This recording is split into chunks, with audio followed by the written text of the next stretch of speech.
Le Soleil se trouve à une distance de 150 millions de kilomètres de la Terre. On pourrait même poser 1 million de planètes Terre dans le Soleil. Pourtant, le Soleil est considéré comme de petite taille comparé aux étoiles géantes qui se trouvent dans l'espace. L'étoile Eta Carinae, par exemple, est 5 millions de fois plus grande que notre Soleil. L'étoile Betelgeuse est 300 fois plus grande que Eta Carinae. Si on la mettait à la place de notre Soleil, elle serait aussi loin que Jupiter. Ensuite, nous avons ce monstre, V Canis Majoris, la plus grande étoile découverte à nos jours. Elle est 1000 milliards de fois plus grande que notre Soleil.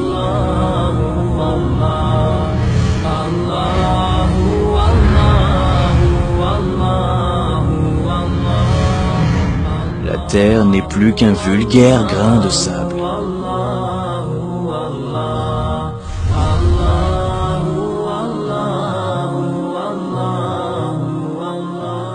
Où sommes-nous dans cet univers? Découvrons-le ensemble.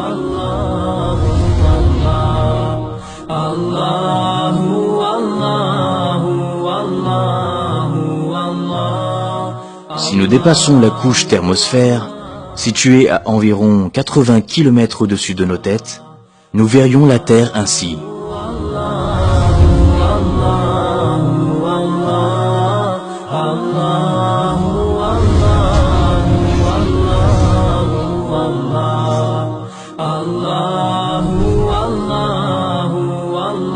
Voici les noms des satellites.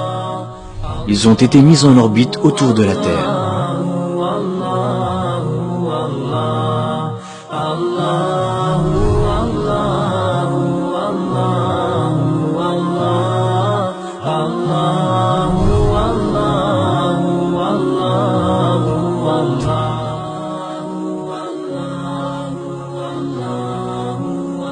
Et voici le Soleil. Il se trouve à une distance d'environ 150 millions de kilomètres de chez nous. En partant de la Terre et à la vitesse de 300 000 km/s, ce qui correspond à la vitesse de la lumière, nous mettrions 8 minutes à l'atteindre. Observons à présent à quel point les orbites des planètes de notre système solaire sont étendues. Voici que l'on s'éloigne du système solaire. À une distance de 1 jour à la vitesse de la lumière, la Terre devient à peine visible. Puis à une distance d'1 année-lumière, voici la luminosité du Soleil comparée aux autres étoiles, jusqu'à ce qu'elle disparaisse.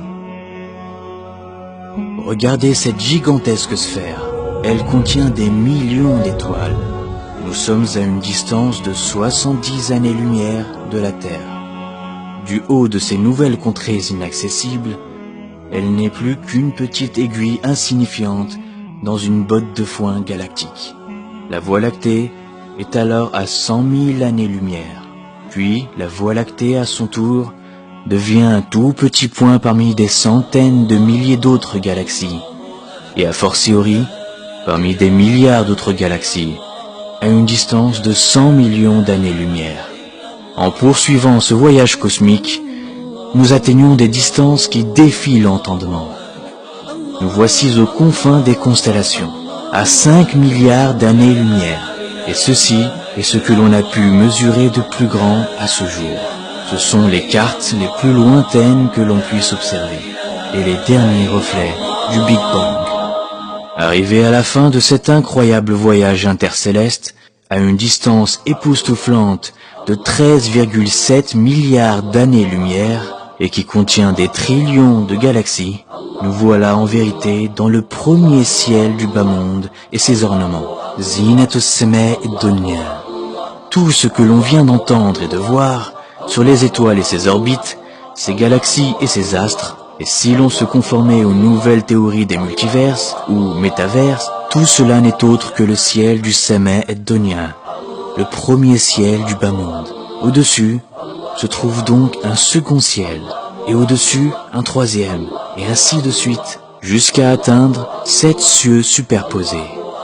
Et conformément au hadith du prophète Mohammed sallallahu alayhi wa sallam, les 7 cieux comparés au siège d'Allah ne sont semblables qu'à un anneau jeté dans le désert. Et le siège d'Allah comparé à son trône n'est semblable qu'à un anneau jeté dans le désert.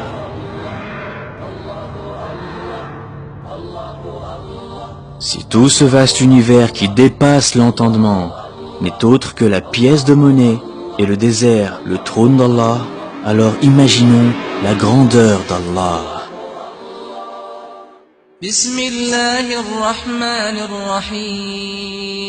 Au nom d'Allah, le tout miséricordieux, le très miséricordieux.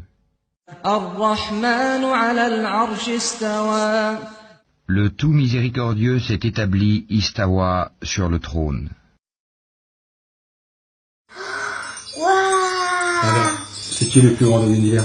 Allahu Akbar.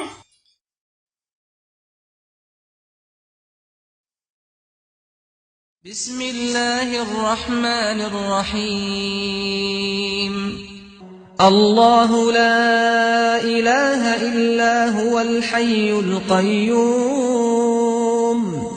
لا تأخذه سنة ولا نوم له ما في السماوات وما في الأرض من ذا الذي يشفع عنده إلا بإذنه يعلم ما بين أيديهم وما خلفهم ولا يحيطون بشيء من علمه إلا بما شاء وسع كرسيه السماوات والأرض ولا يؤوده حفظهما وهو العلي العظيم